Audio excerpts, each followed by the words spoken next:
it to the front yard. When we had 5 baskets of earth and 2 baskets of snow, Jim said we were ready to begin. Don't you think this is kind of a mess? I asked. Looks messy now, but it won't later, he said. Jim scooped up an armful of dirt, patted it into a mound on which he added another load and another until he had constructed a torso. Jim, I ain't never heard of snowman. I said, he won't be black long, he grunted. Jim procured some peach tree switches from the backyard, plated them and bent them into bones to be covered with dirt. It looked like Miss Stephanie Crawford with her hands on her hips. I said, fat in the middle and little bitty arms. I'll make them bigger. Jim sloshed water over the bud band and added more dirt. He looked thoughtfully at it for a moment, then he molded a big stump below the figure's waistline. Jim glanced at me, his eyes twinkling. Mr. Avery's sort of shaped like a snowman, ain't he? Jim scooped up some snow and he began plastering it on. He permitted me to cover only the back, saving the public parts for himself. Gradually, Mr. Avery turned white, using bits of wood for eyes, nose, mouth, and buttons. Jim succeeded in making Mr. Avery look cross. A stick of stove wood completed the picture. Jim stepped back and viewed his creation. It's lovely, Jim, I said. Looks like he'd want to talk to you. Looks almost like he want to talk to you. It is, ain't it? He said shyly. Stop for a second. Let's answer these questions from the 8. Did y'all finish all the questions from 8? No. Okay, let's ask it this. Why does the kid get in trouble for their snowman, and how does they disgrace it? We haven't done to that part yet. We didn't get there Disgrace yet? it? No. Yeah. Like describe it? No, it says disgrace it, like a disgrace, or disgust it. I think we're about to get to that place. We didn't get there yet? Okay, No. why does God think the world is ending? We did talk about that. We talked about that one. But why did the kids get in trouble for the snow? We're talking about the snowman right now. The snowman right here? I said disguise. Did I say disgrace? I'm so sorry. Disguise. Huh? Ooh. How does they disguise it? What do they do with the snowman? They made it look like Mr. Avery. Okay, that's the answer. That's one. Did we get to the part why does Scout worry about Fink's house should catch on fire? I thought we talked about that too. No. I lost 8. Oh, it's over there. Melina. What does, Can you get my y'all number, don't remember please? about the fire? The fire started? Fire foot. Fire? What It fire? said, what does Scout worry about Flinch house should catch on fire? No. Yo, we didn't get to that part yet? No. Okay, Wait, keep which one are going. we on? We on 8. We on this Oh, question. I went on number 9, my bad. Yeah, we on 8. Stay focused, stay focused. Alright, I gotta put my spot again. So these vocabulary words and these questions. Can I start reading again? Go ahead, I'm sorry. Alright. We could not wait for Atticus to come home to dinner, but called and said he had a big surprise for him. He seemed surprised when he saw most of the backyard and front yard. But he said we had done a Jim Dandy job. I didn't know how we were gonna do it, he said to Jim. But from now on, I'll never worry about what will become of you, son. You'll always have an idea. Jim's ears reddened from Atticus' compliment, but he looked up sharply when he saw Atticus stepping back. Atticus squinted at the snowman a while. He grinned and laughed. Son, I can't tell what you're gonna do, what you're going to be. An engineer, a lawyer, or a portrait painter. You perpetrated a near little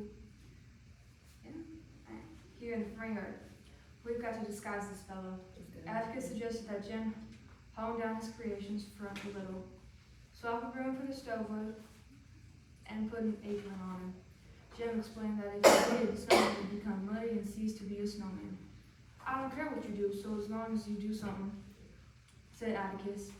You can't go around making caricatures of the neighbors.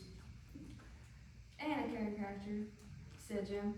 It looks just like him. Mr. Avery might not think so. I know that, said Jim. He raced across the street, disappeared into Miss Molly's backyard, and returned triumphant. He stuck her sun hat on Snowman's head and jammed her head with clippers into the crook of his arm.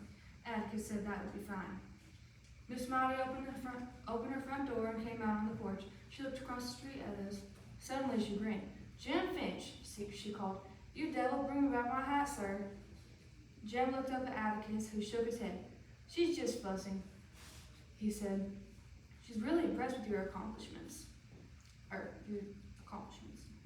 Atticus strolled over to Miss Molly's sidewalk, where they engaged in an arm-waving conversation. The only phrase of which I caught was, erected an absolute morphodite in that yard. Atticus, you'll never raise them. The snow stopped in the afternoon. The temperature dropped, and by nightfall, Mr. Avery's direst predictions came true. Calpurnia kept every fireplace in the house blazing, but we were cold. When Atticus came home that evening, he said we were in for it and asked Calpurnia if she wanted to stay with us for the night. Calpurnia glanced up at the high ceilings and long windows, and said she thought she'd be warmer at her house. Atticus drove her home in the car. Before I went to sleep, Atticus put more coal in the fire in my room. He said the thermometer registered 16, that it was the coldest night in his memory, and that our snowman outside was frozen solid. Minutes later, it seemed I was awakened by someone shaking me. Atticus's overcoat was spread across me. Is it morning already? Babe, get up. Atticus was holding out my bathrobe and coat. Put your robe on first, he said. Jim was standing beside Atticus, groggy and tousled. He was holding his overcoat close to the neck. His other hand was jammed into his pocket. He looked strangely overweight. Hurry, hon, said Atticus. Here are your shoes and socks. Stupidly, I put them on. Is it morning? No, it's a little after 1. Hurry now. That something was wrong finally got to me. What's the matter? By then, he did not have to tell me. Just as the birds know where to go when it rains, I knew that when there was trouble in our street. Soft fiddle-like sounds and muffled scurrying sounds filled me with helpless dread. Who is it? Miss Maudie's home, said Atticus gently. At the front door, we saw fire spewing from Miss Maudie's dining room windows, as if to confirm what we saw. The town fire sound welled up the scale to a terrible pitch and remained there, screaming. It's gone, ain't it? Moaned Jim. I expect so, said Atticus. Now listen, both of you. Go down and stand in front of the Rad's place. Keep out of the way, do you hear? See which way the wind's blowing? Oh, said Jim. Atticus, reckon we ought to start moving the furniture out? Not yet, son. Do as I tell you. Run now. Take care of Scout, you hear? Don't let her out of your sight. With a push, Atticus started us toward the Radley front gate. We stood watching the street filled with men and cars while fire soundly devoured Miss Maudie's house. Why don't they hurry? Muttered Jim. We saw why. The old fire truck killed by the cold was being pushed from the town by a crowd of men. When the men attached its hose to a hydrant, the hose burst and water shot up, tinkling down on the pavement. Oh, Lord, Jim. Jim put his arm around me. Hush, Scout, he said. It ain't time to worry yet. I'll let you know when. The men of men come in all degrees of dress and underdress, took furniture from Miss Maudie's house to a yard across the street. I saw Atticus carrying Miss Maudie's heavy oak rocking chair, and thought it sensible of him to save what she valued most. Sometimes we heard shouts. Then Mr. Avery's face appeared in the upstairs window. He pushed a mattress out the window into the street and threw down furniture until the man shouted, "Come down from there, Dick. The stairs are going. Get out of there, Mr. Avery." Mr. Avery began climbing through the window. "Scout, you stuck," breathed Jim. "Oh, God." Mr. Avery was wedged tightly. I buried my head under Jim's arms and didn't look again until Jim cried, "He's got loose, Scout." "Is he all right?" I looked up to see Mr. Avery across the upstairs porch. He swung his legs over the railing and was sliding down the pillar when he slipped. He fell, yelled, and hit Miss Maudie's Sherberry. Oh, God. Sherberry. Chivalry. Suddenly, what? Chivalry. Oh, Sherberry. Chivalry, yeah. SHRUBBERY. Suddenly, I noticed that the men were backing away from Miss Maudie's house, moving down the street towards us. They were no longer carrying furniture. The fire was well into the second floor and had eaten its way to the roof.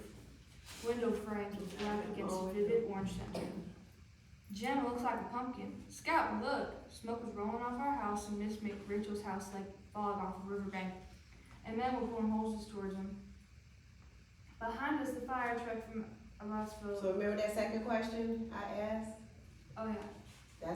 We get to that. Go ahead, keep going. Alasville screamed around the curve and stopped in front of our house. "The book," I said. "What?" said Jim. "That Tom Swift book. It ain't mine, it's Dill's." "Don't worry, Scout. It ain't time to worry yet," said Jim. He pointed. "Look yonder." In a group of neighbors, Atticus was standing with his hands in his overcoat pockets. He might have been watching a football game. Miss Maudie was beside him. "See there? He's not worried yet," said Jim. Why ain't he on top of one of the houses? If he stole all of it, he'd break his neck. You think we ought to make him get our stuff out? Let's don't pester him. He'll know when it's time, said Jim. The Boswell fire truck began pumping water on our house. A man on the roof pointed to places that needed it most. I watched her absolute morphodite go black and crumble.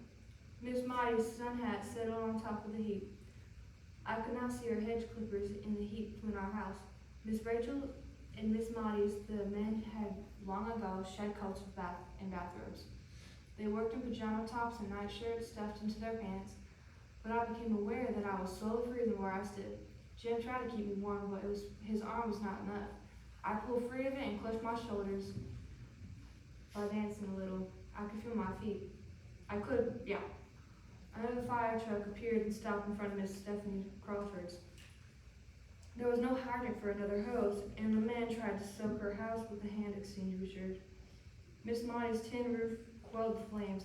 Roaring, the house collapsed. Fire gushed everywhere, followed by a flurry of blankets from men on top of the adjacent houses, beating out sparks and burning chunks of wood. It was dawn before the men began to leave. First, one by one, then in groups. They pushed the Maycomb fire truck back to town.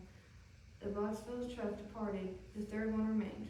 We found out the next day that it had come from Clark's Ferry, 60 miles away. Jim and I slid across the street. Miss Maudie was staring at the smoking black hole in her yard, and Atticus shook his head to tell us she did not want to talk.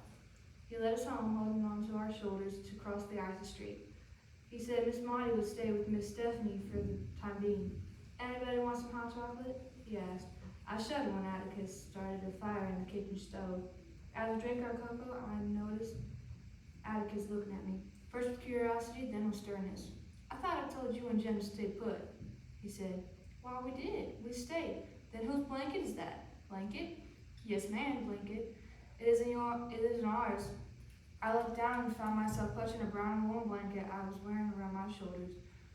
Sworn fashion. Atticus, I don't know, sir. I turned to Jim for an answer, but Jim was even more bewildered than I. He said he didn't know how I got there. We did exactly as Atticus told us. We stood down by the road of the gate and away from everybody. We didn't move an inch. Jim stopped. Mr. Nathan was at the fire, he babbled. I saw him. He was tugging that mattress. Atticus, I swear. That's all right, son. Atticus grinned slowly. Looks like all of Maycomb was out tonight. In one way or another, Jim, there's some wrapping paper in the pantry, I think. Go get it. Will Atticus, no, sir. Jim seemed to have lost his mind. He began pouring out our secrets right and left and told him to scrub for my safety, if not for his own. I'm gonna need nothing, not whole, pants and all. Mr. Nathan put cement in that tree, Atticus, and he did it to stop us finding things. He's crazy, I reckon, like they say. But Atticus, I swear to God, he ain't ever harmed us. He ain't ever hurt us. He could have cut my throat from ear to ear that night, but he tried to mend my pants instead. He ain't ever hurt us, Atticus. Atticus said, whoa, son, so gently that I was greatly hardened. It was obvious that he had not followed a word Jim said, for all Atticus said was, you're right, we better keep this in the blanket to ourselves. Someday, maybe, Scout can thank him for covering her up. Thank who? I asked. Boo Radley. You were so busy looking at the fire you didn't know when he put the blanket around you. My stomach turned to water and I nearly threw up when Jim held out the blanket and crept toward me. He sneaked out of the house, turned around, sneaked up, and went like this, Atticus said dryly. Do not let this inspire you to further glory, Jeremy. Jim scowled. I ain't gonna do anything to him, but I watched the spark of fresh adventure leave his eyes. Just think, Scout, he said. If you just turn around, you'd see him. Calpurnia woke us at noon. Atticus had said we need not go to school that day. We'd learn nothing after no sleep. Calpurnia said for us to try and clean up the front yard. Miss Maudie's sun hat was suspended in a thin layer of ice, like a fly in amber, and we had to dig under the dirt for her hedge clippers. We found her in the backyard gazing at her frozen chart of Zealous. We're bringing back your things, Miss Almaty, said Jim. We're awful sorry. Miss Marty looked around in the shadow of her old grin crossed her face. Always wanted a smaller house, Jim Finch. Gives me more yard. Just think, I'll have more room for my azaleas now. You only grieving, Miss Marty? I asked, surprised. Atticus said her house was nearly all she had. Grieving, child? Why, I hated that old coal barn. Thought of setting fire to it 100 times myself, except they locked me up. But don't you worry about me, Jean Louise Finch. There are ways of doing things you don't know about. Why, I'll build me a little house and take me a couple of roomers, and gracious, I'll have the finest yard in Alabama. Those Bellingraths will look plain funny when I get started. Jim and I looked at each other. How'd I catch Miss Marty? He asked. I don't know, Jim. Probably the flue in the kitchen. I kept fire in there last night for my potted plants. So can we answer number 2 right now? Yeah. What's the question? Number 2 says what? What? Number 3. I mean, number 3. Why did the kids get in trouble for their snowman? How did they disguise it? We already answered that, didn't we? Yeah, we talking about the fire. Some people didn't Yeah, get that's 4. I didn't get 3. Okay. So, did you get on number 8, did y'all fill that out from yesterday? Cause see, the thing about it is, you know, today's lesson talking about 7 and 8, part of 9 of the Kill of the Mockingbird, the vocabulary that I keep telling y'all to pay attention to, you should be able to expand the vocabulary words and what people talking about, especially in ignorance. Like for instance, a key term such as guile and suspicious, the words that you couldn't, you know, and then we have to analyze the development of Scout Finch and Jimmy Finch, especially focusing on growing understanding of racial injustice and moral compass, of moral courage. So it's gonna get, people, this book is oh Lord. But anyway, that's what your English teacher wants y'all to do, but. Whose book did he borrow? What was the book borrowed from? I forgot his name. Bill? Yeah, Bill. like you know, the theme and the prejudice and the empathy as emerged in the narrative in this story, you remember connected to the border of social issues and personal experience. At this time, this was what the time that's what people was dealing with. It's really crazy. So then,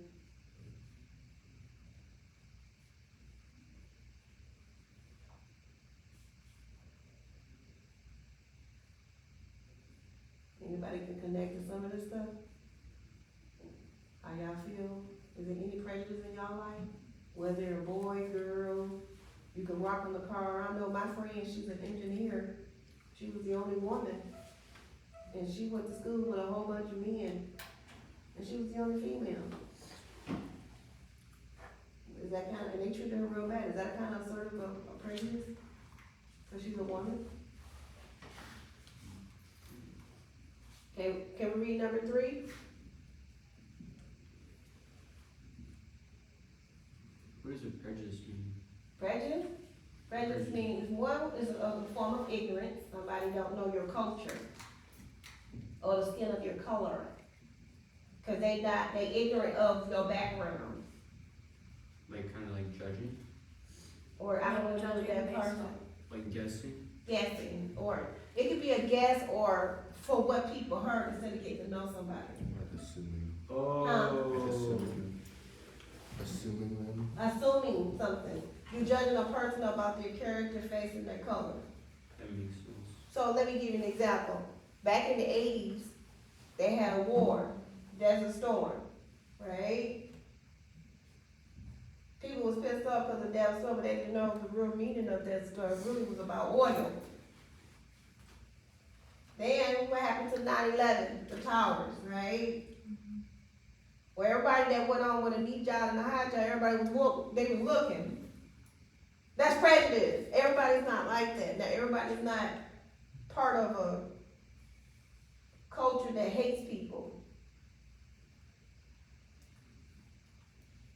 Remember when the guy was wearing a hoodie And that young boy was just walking in the hood in the suburb and they just killed him because he was wearing the hoodie. Prejudice.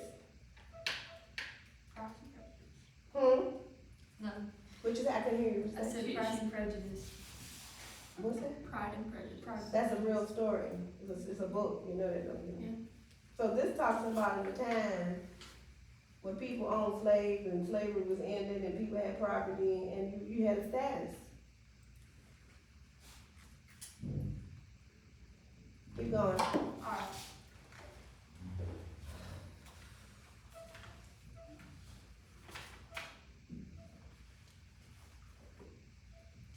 You had some unexpected company last night, Miss Jean Louise.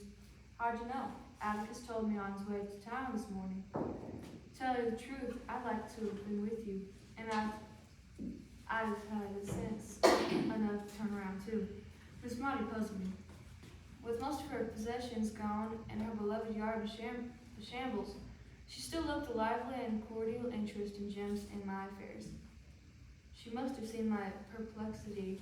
She said, "Only things I worried about last night was all the danger and commotion it caused. The whole neighborhood could have gone up. Mr. Avery will be in bed for a week. He's right stove up. He's too old to do things like that, and I told him so. As soon as I can get my hands clean and when Stephanie Crawford's not looking, I'll make him a lamb cake. That Stephanie's been after my recipe for 30 years, and if she thinks I'll give it to her just because I'm staying with her, she's got another thing coming." I reflected that if You Miss sound just like the South.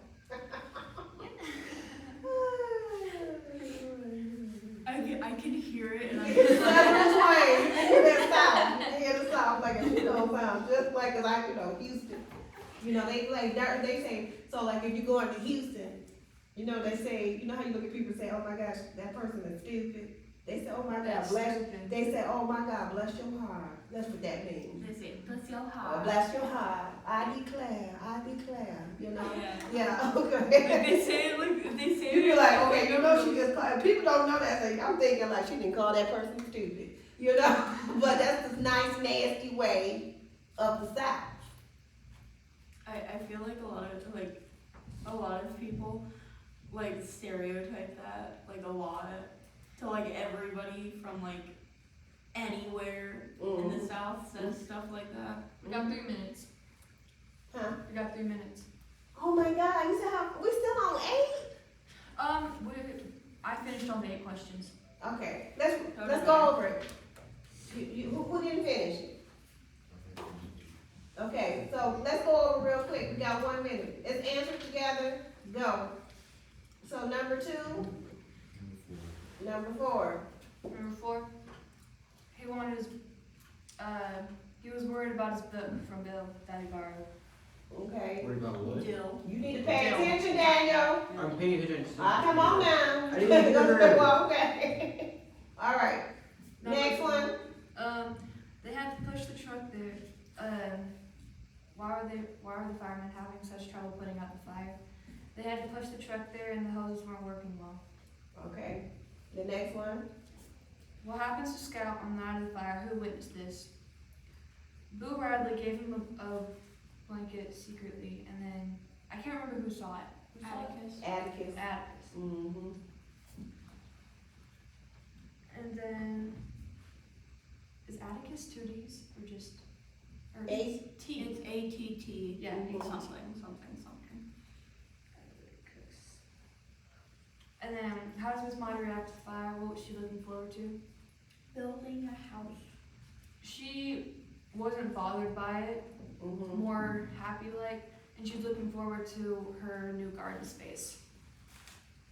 All right, here we go. Listen, y'all want to finish this up? I'm here. This is what? Second period?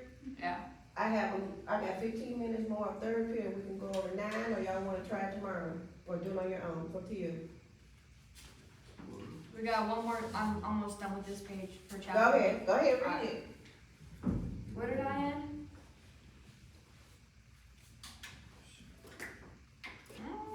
Oh yeah. I reflected that if Miss Monty broke down and gave it to her, then Stephanie couldn't follow it anyway. Miss Monty had once let me see it. Among other things, the recipe called for 1 large cup of sugar. It was a still day. The air was so cold and clear we heard the courthouse clock clink, rattle on a string before it struck the hour.